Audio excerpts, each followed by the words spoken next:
नमस्ते किसान भाइयों, खानदेश गोट फार्म में अपने YouTube चैनल पर सभी किसान भाइयों का स्वागत है। पिछले कुछ वीडियो हम लोग साइलेज पे बना रहे हैं, तो कुछ जो व्यूअर्स थे हमारे, उनका कहना था कि सर जी हमें बेनिफिट्स ऑफ साइलेज बताओ कि सच में इसका इम्पोर्टेंस क्या है। तो ये वीडियो हम लोग उसके ऊपर बना रहे हैं। तो साइलेज सबसे पहले समझ लेने वाली बात है, जो किसान भाई अच्छे तरीके से मोटे पैमाने पे गोट फार्मिंग करना चाहते हैं, उनके लिए एक अच्छा खासा चारे का स्रोत है साइलेज। तो सभी किसान भाइयों के लिए लाभदायी है। पर आप लोग जब भी इंटरनेट पे, स्पेशली यूट्यूब पे या व्हाट्सएप पे साइलेज के बारे में अगर कुछ कमेंट करते हैं, देखते हैं, तो आपको पता चलेगा कि हर कोई एक ही बात बोल रहा है कि बकरी के लिए साइलेज तो है ही नहीं करके। बकरी के अगर बकरी खा लेती है और साइलेज में डैमेज है, फफूंद लगी हुई है, तो वैसा खाने के बाद तो बकरी मर जाएगी। पर हमने इससे पहले भी एक वीडियो बनाया है इन बातों के लिए कि बकरी को भी दिमाग होता है करके, क्या खाना चाहिए और क्या नहीं खाना चाहिए ये बकरी अच्छे से समझती है। तो ऐसा कोई प्रॉब्लमेटिक तो होता नहीं है। हम लोग इस वीडियो में देखेंगे कि इम्पोर्टेंस ऑफ साइलेज, बेनिफिट्स क्या है उसके, क्यों साइलेज पे हम लोग ज़्यादा वर्क करें तो किसानों के लिए ज़्यादा लाभदायी रहेगा। सबसे पहली बात, अभी जो भी इंटरनेट के सोर्स से लोग देखते हैं और नए कुछ लोग मोस्टली शहरी भागों से जो गोट फार्मिंग तरफ कन्वर्ट हो रहे हैं, उन सभी के लिए एक मेजर प्रॉब्लम ये है कि उनके पास चारा की बुआई के लिए, चारा उगाने के लिए ज़मीन नहीं है, खेती नहीं है। किसी के पास है तो जहाँ पर उनको गोट फार्मिंग करना है वहाँ से कोसों दूर है, मतलब वहाँ पर से चारे की बुआई और उसको जहाँ पर गोट फार्मिंग हो रही है वहाँ पर लाना वगैरह प्रैक्टिकल नहीं है। तो ये बहुत सारे प्रॉब्लम्स है। तो जिन किसानों के पास चारा बुआई के लिए ज़मीन उपलब्ध नहीं है, उनके लिए साइलेज एक बेहतरीन ऑप्शन है। एक तो ऐसे किसानों ने क्या करना है कि भाई किसी दूसरे किसान का जो भी साइलेज के हिसाब से रेडी मक्के का प्लॉट होगा, मोस्टली हम लोग साइलेज जो बनाते हैं वो मक्के का ही बनाते हैं, बाकी चीज़ों का साइलेज जनरली बनाया जाता नहीं है। जैसे CFS 34, जवार, बाजरा, नेपियर, इनका साइलेज नहीं बनाते जनरली, क्योंकि उसकी पैलेटेबिलिटी, टेस्ट इतनी अच्छी नहीं होती, जानवर उसको अच्छे से पसंद नहीं करते, तो उसको हम लोग फ्रेश दे देते हैं और साइलेज बनाते हैं जो बढ़िया क्वालिटी में बनता है वो मक्के का। ये मक्का का प्लॉट अपना रेडी है, अभी सामने जो दिख रहा है आपको वो।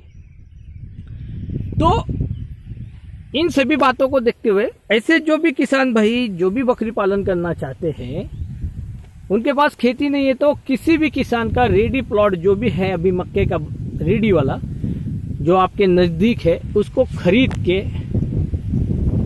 कटवा के, उसको साइलेज बना के अपने फार्म पे उसको स्टोर करके रख सकते हैं। तो ये सबसे बड़ा बेनिफिट्स है कि जिनके पास जगह की कमी है उनके लिए साइलेज सबसे बढ़िया ऑप्शन है। भूसा हो गया, हरी पत्ती हो गया, इसके हिसाब से साइलेज बहुत सस्ता होता है और न्यूट्रिशन वैल्यू भी उसकी अच्छी होती है। तो ये एक बेहतरीन ऑप्शन है। सेकंड मोस्ट इम्पोर्टेंट जो भी इसका बेनिफिट है, देखो हम लोग देख रहे हैं, ये जो सामने देख रहे हैं आप, ये CFS 34 का प्लॉट है, ये बड़ा हो गया। तो इस तरफ से हम लोग कटवाते हुए आए, इसको देख सकते हैं, अभी छोटा छोटा है और ये एरिया जो है इसको कटवाने में बहुत देरी हो गई, तो इतना बड़ा हो चुका है ये अभी और इतना हार्ड हो चुका है, इसकी पैलेटेबिलिटी भी चली गई है, मतलब इसका टेस्ट भी नहीं रहा है। अगर इस एरिया को हम लोग कटवा के बकरी को खिलाना चाहते हैं तो बकरी ये खाएगी नहीं, क्योंकि अभी ये ओवर मैच्योर हो गया है।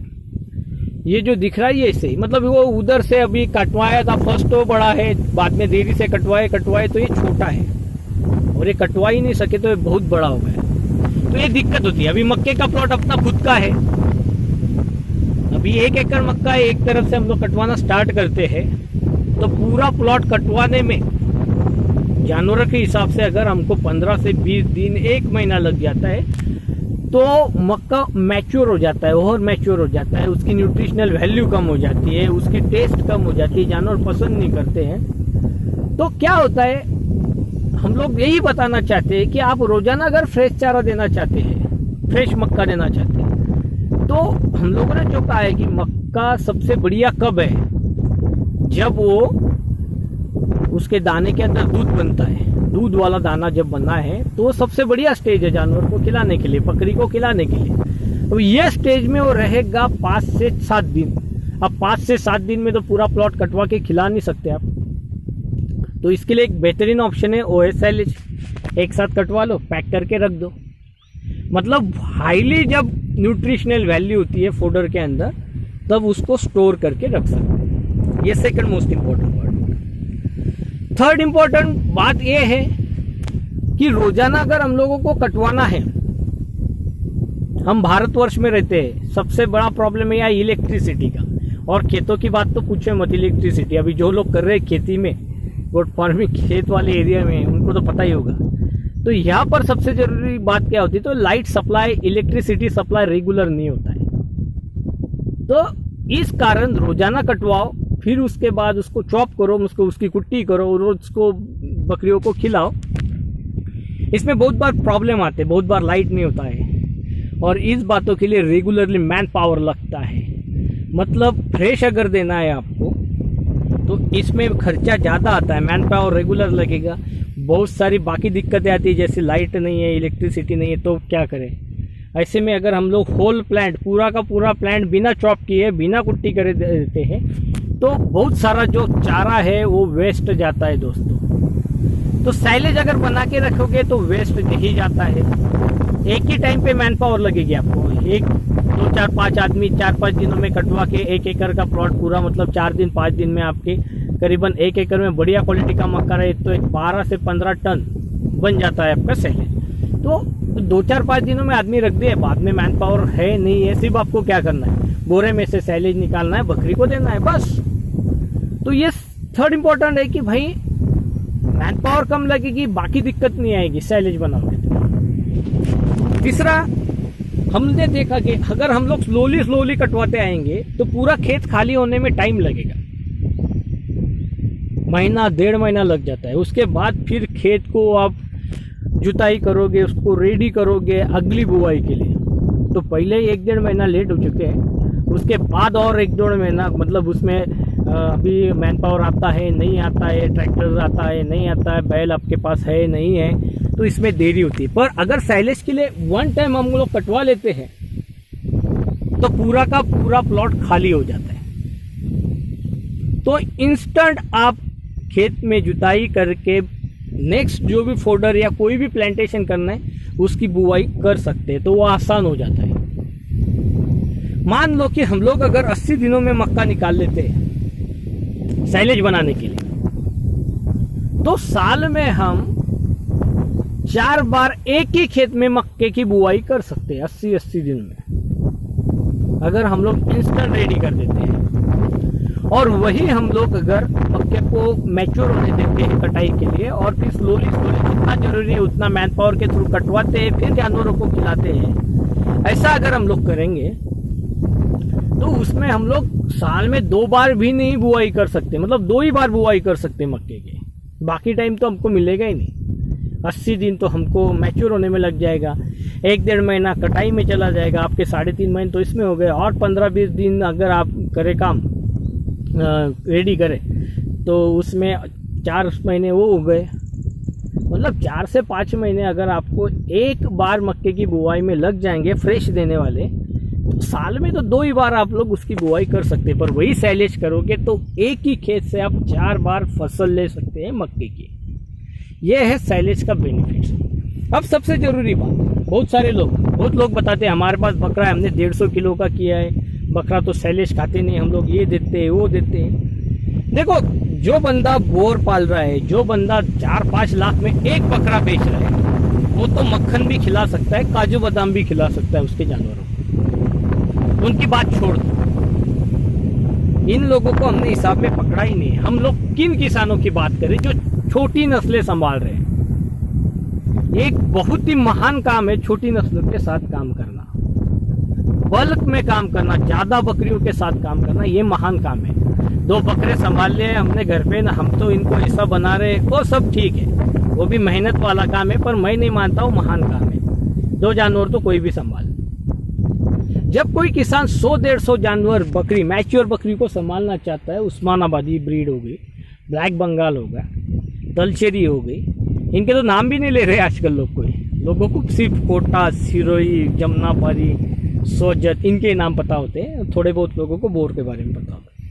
पर छोटी नस्लों को भी तो बचाना है, उनमें से भी तो अच्छा खासा मुनाफा किसान कमा रहे हैं। पर जब तादाद बढ़ जाती है जानवरों की तो उनके लिए चारा भी ज़्यादा लगता है, और दिक्कत वहीं पे आती है छोटे किसान जो ज़्यादा जानवर संभाल रहे हैं। पर जो छोटे किसान हैं इनके लिए साइलेज एक बहुत ही बढ़िया चारे का स्रोत है। इसके अलावा अगर गोट फार्मिंग करना चाहते हैं तो बहुत ही दिक्कत वाला काम है। भूसा 5 साल पहले भूसा 2 रुपये प्रति किलो मिल रहा था। 5 साल पहले भूसा 2 रुपये प्रति किलो मिल रहा है। 2020 में वही भूसा आपको किसानों से खरीद रहा हूँ मैं, समझो किसान के खेत से, तो 2 रुपये किलो किसान बेच रहा था। आज वही किसान 7 से 8 रुपये किलो बेच रहा है। वहाँ से आज मतलब वर्कर लगा के गाड़ी लोड करना है, गाड़ी का भाड़ा देना है, आपके फार्म पे लाना है, वहाँ से गाड़ी को अनलोड करना है। किसानों को घर में 10 से 15 रुपये पर केजी तो भूसा हो जाता है, मतलब मिलता है। और जो शहर के अंदर बड़े सिटीज़ के अंदर गोट फार्मिंग कर रहे हैं उनको तो 20 रुपये, 25 रुपये, 30 रुपये प्रति किलो भूसा दे रहे हैं, जो भी स्टॉकिस्ट होते हैं भूसे के। तो देखो कितना महंगा है। अब इतने महंगे भूसे के साथ में अगर 100-150 बकरियों का पालन करना है तो थोड़ा मुश्किल नहीं, वो तो नामुमकिन हो जाता है। 1-2 साल चलता है फिर बंद हो जाता है। इन सभी किसानों के लिए साइलेज एक वरदान है किसान भाई, क्योंकि कम खेती में 1 एकड़ में भी एक टाइम पे अगर आप अच्छे से मेहनत करो तो 12 से 15 टन चारा आपको अवेलेबल हो जाता है। मतलब छोटा भी खेत है किसान भाइयों का, कि बहुत बड़ी लैंड की जरूरत नहीं है। इंटरनेट पे बताया जाता है कि 50 बकरी के लिए कितनी खेती चाहिए। कोई वीडियो बनाता है 2 एकड़, कोई बनाता है 4 एकड़। ये सब वीडियो बनाने वालों के पास बकरी होती ही नहीं। पर प्रैक्टिकली हम लोग कर रहे हैं तो हमको पता है कि क्या दिक्कत आती है, क्या दिक्कत आती है। देख सकते हैं हमारे पास पूरे चारे की बुआ है। सामने मक्का है, उसके बाजू में CYFS 31 है, ये ओवर मैच्योर हो चुका है CYFS 31। ये कटाई वाला CYFS 31 है। पीछे जो बड़े पेड़ दिख रहे हैं उसमें सेवरी है, हादगा है जिसको सिस्पेनियस बोलते हैं, वो है, नीम के पेड़ है, उधर सुबाबुड़ है, सब है मेरे पास। तो मेरे को पता है कि क्या दिक्कत आती है चारे के बुआई में, मैन पावर कितना लगता है। इसीलिए साइलेज अगर बनाते हैं तो कम जगह के अंदर आप ज़्यादा चारा निकाल सकते हैं, यह सबसे जरूरी बात है। अगला बेनिफिट देखते हैं हम। अगर हमारे पास अच्छी खासी हरे चारे की फसल अवेलेबल है, मक्का अवेलेबल है या CYFS 34 भी अवेलेबल है, हमारे पास ज़्यादा तादाद में चारा अवेलेबल है, हरा चारा, हम इसको स्टोर करके नहीं रख सकते। अगर हम लोग इसको कटाएंगे, धूप में रखेंगे तो ये सूख जाएगा। इसको कटा के रखेंगे हम लोग और एक साथ रख देंगे तो ये सड़ जाएगा, पीला हो जाता है हरा होने के कारण, बदबू आएगी, किसी काम का नहीं रहेगा ये। तो इसमें सबसे जरूरी क्या है फिर? हरे चारे को हम लोग अगर स्टोर करके रख सकते हैं, जो ज़्यादा मात्रा में हमारे पास पड़ा है, तो उसके लिए एक ही चीज़ ज़रूरी है और वो है उसका साइलेज बनाना। यही एकमात्र ऐसा कोई काम है जिसके थ्रू हम लोग हरे चारे को स्टोर करके रख सकते हैं। मतलब ज़्यादा है चारा तो स्टोर करके रख दो, जब ज़रूरत पड़ेगी तो आप इस्तेमाल कर लो। अब साइलेज क्या करता है? तो साइलेज में क्या होता है, हरे चारे को जब भी हम कटवाते हैं तो उसके जो भी पेशी होती है, सेल होती है, वो खुल जाती है, जिसके अंदर कार्बोहाइड्रेट्स होता है, मतलब शक्कर होती है। मक्के के जो भी बीज रहेंगे, दाना रहेंगे, उसके अंदर पूरी फुल शुगर से बना, स्टार्च से बना रहता दाना। तो क्या होता है, इससे पूरी शुगर निकल आती है। और जब हम उसको हवा बंद करके रखते हैं तो ऑक्सीजन लेने वाले जो बैक्टीरिया होते हैं, जितनी बची हुई थोड़ी बहुत मात्रा में उसके अंदर ऑक्सीजन है वो बैग के अंदर, गड्ढे के अंदर, टंकी के अंदर उसका इस्तेमाल करते हैं 2, 4, 5 घंटे, 10 घंटे बस। उसके बाद ऑक्सीजन ख़त्म, और जो ऑक्सीजन पे पलने वाले बैक्टीरिया थे जो शरीर को नुकसान पहुंचाएंगे, उसको सड़ा देंगे, वो सब मर जाते हैं क्योंकि अभी ऑक्सीजन बचाएंगे। उसके बाद जो ऑक्सीजन के बिना जीने वाले बैक्टीरिया है जो इंसानों के लिए, जानवरों के लिए लाभदायी है, जैसे दूध से दही बनाते हैं हम लोग, लैक्टोबैसिलस करके, ये जरूरी बैक्टीरिया है, ये पनपने लग जाते हैं उसके अंदर। और ये सब बैक्टीरिया वो जो शुगर होती है उसको तोड़ देते हैं, लैक्टिक एसिड बनता है, फर्मेंटेशन होता है, और इन सभी प्रोसेस में चारा सॉफ्ट होता है, मुलायम होता है, चारे की जो पचनीयता होती है वो बढ़ जाती है, मतलब ज़्यादा पचता है चारा, ज़्यादा से ज़्यादा बकरी खाने के बाद उसका इस्तेमाल कर सकते हैं, मतलब कम से कम गोबर मेंगनी डालेगी बकरी। उसके बाद लैक्टोबैसिलस होने के कारण कम ज़्यादा खा लेती है बकरी, तो पेट खराब नहीं होगा बकरी का। देखिए बकरियों में ये बहुत बड़ा प्रॉब्लम होता है, कम ज़्यादा हरा चारा खा लेती है तो पतली संडास हो जाती है, कम ज़्यादा संडास हो जाए तो वीक हो जाती है, सलाइन लगा उसको, बहुत सारे जानवर तो मर भी जाते हैं। हरे चारे के साथ ये होगा, पर वही साइलेज कन्वर्ट करके रखोगे तो ये नहीं होगा किसान भाइयों। मतलब जब चारे को हम लोग साइलेज में बनाते हैं, कन्वर्ट करते हैं फ्रेश हरे चारे को साइलेज में, तब उसकी न्यूट्रिशनल वैल्यू तो बढ़ती है, साथ में उससे बकरियों को ज़्यादा लाभ होता है। तो ये कुछ, सब नहीं कहूँगा मैं, ये कुछ बेनिफिट्स है किसान भाइयों, इनको समझ लो आप,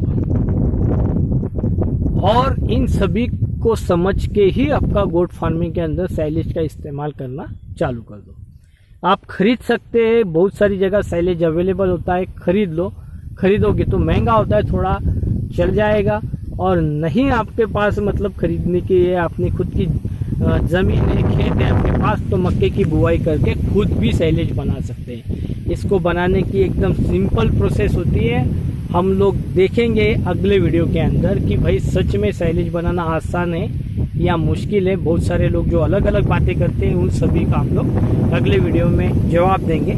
पर मैं कहूँगा कि मेरे 7 सालों के बकरी पालन के व्यवसाय में जितनी मेरे को दिक्कतें आई वो पिछले 2 सालों में जब से हम लोग साइलेज इस्तेमाल कर रहे हैं नहीं आ रही है। तो सभी किसान भाई ये बात समझ लें और उसके बाद ही साइलेज को अपनाएं या नहीं अपनाएं ये तय करें। धन्यवाद किसान भाइयों।